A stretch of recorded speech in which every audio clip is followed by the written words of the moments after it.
రాజకీయం, సినిమా, గమ్మత్తు ఇచ్చంత్రాలు, వైరల్ అయితున్న వీడియోలు గిట్లా తీరు వార్తలతోని మన మైక్ టీం ముచ్చట్లయితే తయారుగున్నాయి. చలో సుషేద్దాం పాన్రి. అందుకంటే మొదలు హెడ్లైన్స్. విస్కీతోని చేసి అమ్ముతుర్రు ఐస్ క్రీమ్. పానాలకు ఏమైతుందో అని పరిశాన్ అయితుర్రు తిన్న జనం. జగన్ కు కొత్తగా మళ్ళా సలహాదారుడంట. ఇప్పటికన్నా ఇంటడా మరాయన మాట. పుష్ప 2 వరల్డ్ కప్ ల గణేశుడు పండుగ సంబరం మామూలుగా లేదుగా ఈ ఏడు.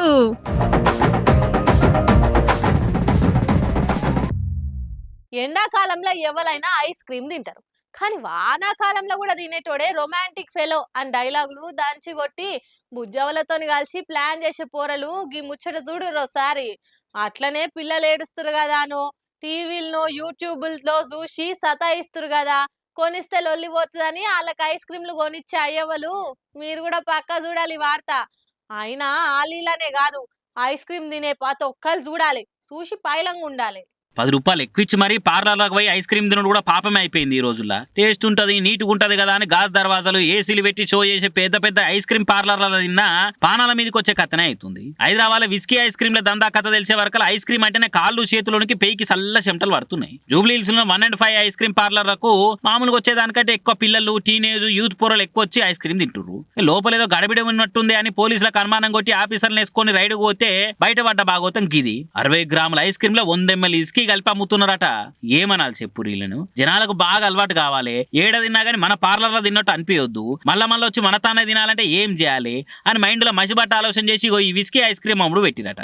పిల్లలకు పోరలకు ఈ ముచ్చట తెలియక బయట అన్నిటికంటే ఈయనే టేస్ట్ ఉంది అనుకుంటా ఈడికే వచ్చి తింటురు పాపం. ఇంత కథకున్నారా బిడ్డ నడువురిగా అని ఆఫీసర్లు పార్లర్ ను సీజ్ చేయగానే ఓనర్లను పట్టుకపోయి అసలు ముచ్చటేందో అరుచుకునే పనులుడట పోలీసులు. అసలు హైదరాబాద్ మొత్తంలో వీళ్ళకి ఎన్ని ఐస్ క్రీమ్ పార్లర్లు ఉన్నాయి, ఇప్పటిదాకా ఎంతమందికి ఎన్నమ్మిర్రు అని అన్ని లెక్కలు తీస్తున్నారట. ఇక ఈ ముచ్చట బయటకు వచ్చే వరకలా అప్పుడప్పుడు ఆడికి పోయి పిల్లలకు ఐస్ క్రీమ్ తినిపించి అయ్యే వాళ్ళు ఆగమాగం అవుతురట. ఏడు బంద్ చేస్తారని ఆడికి పట్టుకపోయి ఐస్ క్రీమ్ కొనిపించిన పాపానికి ఆల పానం ఏమైతుందో అని ఇంటోళ్ళందరూ కూర్చొని ఏడిసే గాసారం వచ్చిందిగా అని అనుకుంటే నెత్తి నోరు కొట్టుకుంటారట. ఇట్లా పిల్లలు పబ్లిక్ పానాలను లెక్క చేయకుండా దందా పేరు మీద ఇటువంటి గలీజ్ కథలు పడ్డోళ్ళను లోపలేసి గట్టిగా బుద్ధి చెప్తారే ఇంకోసారి ఇటువంటి కాకుంటుంటాయని విస్కీ ఐస్ క్రీమ్ ముచ్చటిన జనాలు గరమవుతున్నారు. ఎందుకైనా మంచిది, బయట ఏది తిన్నా కానీ జర వెనకము కూడా చూసుకోరు పైలం జర.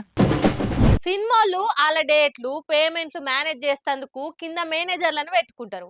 వాళ్ళే వాళ్ళ వ్యవహారాలన్నీ చూసుకుంటారు. గట్లనే రాజకీయాలలో కూడా సీఎం జగన్ అన్న సలహాదారులను పెట్టుకుంటాడు. రకరకాల సలహాలు ఇచ్చేందుకు ఎంతో మందిని సలహాదారులను సర్కార్ జీతాలు ఇచ్చి పెట్టుకుంటుండ అప్పట్లా.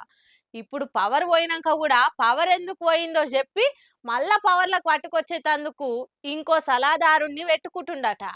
మావోన్కి 2 మంచి గుణాలు. ఒకటి మావోన్కి ఏం తెలియదు, ఇంకోటి ఎవరైనా చెప్తే వినడు అన్నట్టే చెప్పుకుంటారు జగనన్న దగ్గరోళ్ళు. ఇంకొకరు మాటనేనని జగనన్నకు సలహాదారులు అవసరమా అని అంటుంటారు జగనన్న గురించి ఎరికైనోళ్ళు. కొత్తగా జగనన్న ఆళ్లమోహన్ సాయిదత్ అనేట ఆయనను సలహాదారునిగా పెట్టుకున్నట. ఇక ఆయన వైసీపీని మళ్ళా పవర్లకు ఎట్లా దేవాలి, బాబు సార్ని ఎట్లా బొడగొట్టాలి, పంకరెక్కలకు మళ్ళా కరెంట్ ఎట్లా సప్లై చేయాలి అన్ని సలహాలు ఇస్తారట. ఆ సలహాలతోటి జగనన్న ప్యాన్ కు ఓవర్ ఆయిలింగ్ చేస్తారట. ఈ కొత్త పెట్టుకున్న సలహాదారుడు మోహన్ సాయి ఇది వరకు బాబు సార్ తాను కూడా పనిచేసిందట. మొన్నటి ఓట్లప్పుడు ఈటెల రాజేంద్రం సార్ కూడా సలహాలు చెప్పినట. అంతకుముందు ఒకసారి అమిత్ షా సార్ కు సలహాలు ఇచ్చిందట.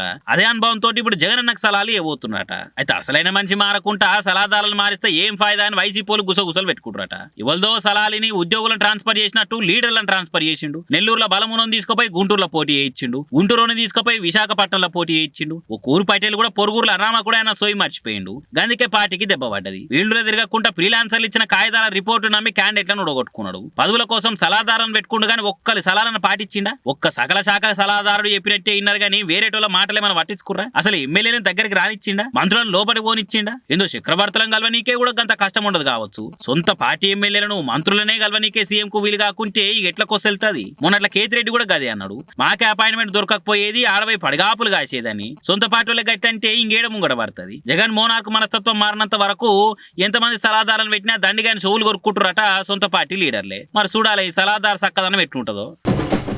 వినాయక చవితి దగ్గరకు వస్తుంది అనగానే చాలు ఆ టైంలో ఏ ముచ్చట ట్రెండింగ్లు ఉంటే ఆ తీర్లా గణేషుని తయారు చేసి వారే వా అనిపిస్తారు. ఆ వీడియోలు, ఫోటోలు కూడా వైరల్ అవుతుంటాయి. అట్లనే ఈసారి కూడా మస్తు గణేష్లు ఆల్రెడీగా సోషల్ మీడియాలో కొన్ని వీడియోలలో తిరుగుతున్నాయి. కానీ అవన్నిటికంటే ఇది వేరే లెవెల్. అందుకే మీకు చూపిద్దామని పట్టుకొచ్చినాం. చూసి దండం పెట్టుకొని మరి ఆడికెళ్ళే. దునియాలో ఏ దేవుణ్ణి కూడా వినాయకుడు గానొచ్చి అన్ని ఎరైటీ రూపాలలో ఏడ చూడలేము. ఉరగాలు ఇష్టపడే కార్టూన్ క్యారెక్టర్లకేంచి యూత్ మెచ్చే సినిమా హీరోలు, పాన్ ఇండియా క్యారెక్టర్లు, క్రికెటర్ల గెటప్పులతోని తీరు విగ్రహాలు గానొచ్చి దేశమంతా సందడుగుంటది. ఈ సోషల్ మీడియా చేయంగా ఏడ ఇంకా విగ్రహాలు నిలబెట్టి పూజలు చేయకముందే తయారు చేసే కాన్నో, అమ్మే కాన్నో, మండపానికి డీసీఎంల ఆటోలో తీసుకొస్తున్న కాన్నో ఓ మై గాడ్ అనిపించే వెరైటీ విగ్రహాలు గానొస్తుండే వరకలా ఆ ఫోటోలు వీడియోలు వైరల్ అవుతున్నాయి. ఈ నడమ పుష్ప 2 సినిమాల సూసేకి అనే పాట స్టెప్పులు మస్తు వైరల్ అయినాయి కదా. అందుకే అచ్చం అట్లనే వినాయకుడు ఆ పాటకి డాన్స్ చేస్తున్నట్టు తయారు చేసి మార్కెట్లో అమ్మబట్టిరా ఆడా. ఇదే ఇట్టుంటే గీడ చూడుర్రి ముంబైలో క్రికెట్ లవర్ల క్రియేటివిటీ ఎట్లున్నదో. ఏండ్ల తర్వాత T20 వరల్డ్ కప్ గెలిచే వరకు దేశమంతా దేత్తడిగా సంబరాలు చేసిరు కదా. ఇక ఆ సంబరాలు యాడ్ చేసుకుంటా చవితి పండుగ, నిమజ్జనము ఇంకింత డబల్ చేస్తోని సంబరాలు చేయాలని ఇగో ఈ విగ్రహం పెడుతురట.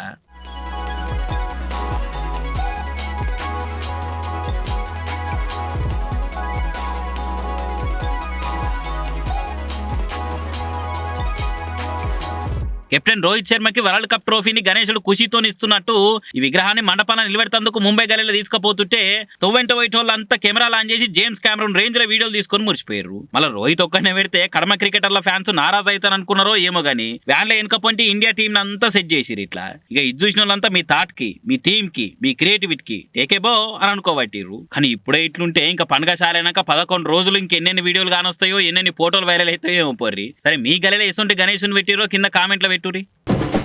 ఏ మాట కామాటే.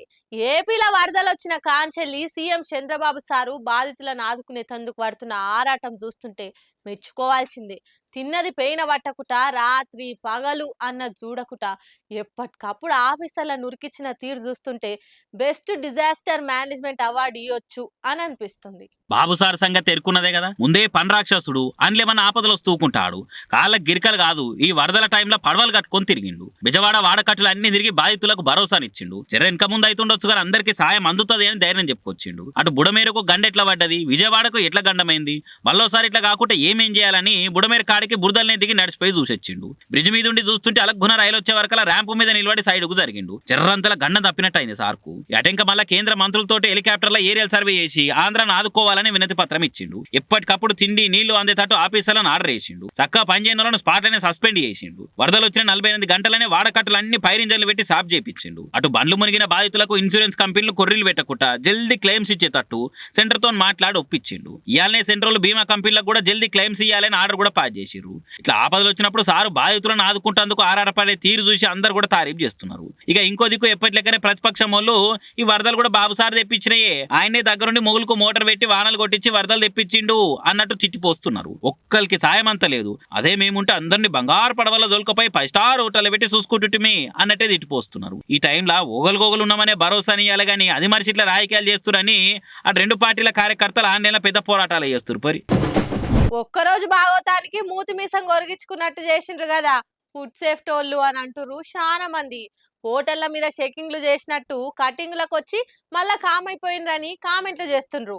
ఎందుకనంటే పాడుగాను గీ నీళ్ళకెళ్ళి చెప్పులు వేసుకొని నడిచేందుకే గలీజ్ అనిపిస్తుంది. అసొంటి నీళ్లు చూడు, గ్లాసులు గిన్నెలు ఎంత మంచిగా గడుగుతున్నారు. చాయ్ తాగే గ్లాసులు, తినే ప్లేట్లను ఎర్రటి నీళ్లతో ఏమనదమ్ముతున్నాడా. బ్రదర్ కు బెస్ట్ క్లీనింగ్ అవార్డు ఇవ్వాలి. హైదరాబాద్ యూసుఫ్ కూడా కాడున్న ఒక ఉడిపి హోటల్ కనిపించిన నీళ్ళు ఇవి. నీళ్ళ పైపు లీక్ అయి నీళ్ళు ఇట్లా డ్రైనేజీ నీళ్ళతో కలుస్తున్న హోటల్లో మాత్రం ఏం పట్టించుకోకుండా అవే నీళ్ళతోటి వంట సామాన్లు అడుగుతున్నారు, అలానే సర్వ్ చేస్తున్నారు. మరి గింత నిర్లక్ష్యంగా మురికి నీళ్ళ గిన్నెలు గిలాసులు దోమి జనాల పానాలతోని పైలా పచ్చి సాటలాడుతున్న ఇటువంటి హోటళ్ల మీద ఏం చర్యలు తీసుకునే లేదా? ఈ ఫుడ్ సేఫ్టీ వాళ్ళు ఏడున్నారు? ఒక్కరోజు అలచల్ చేసి పోడేనా? అటెంక్ ఎట్లున్నా ఏం పట్టించుకోరని సోషల్ మీడియాలో వీడియోలు చూసిన నెటిజన్లు కామెంట్లు పెట్టి కన్నెర చేస్తున్నారు. మరి చూడాలి ఫుడ్ సేఫ్టీ వాళ్ళు ఏం చర్యలు తీసుకుంటారో ఇది చూసినాక ఈ హోటల్ మీద.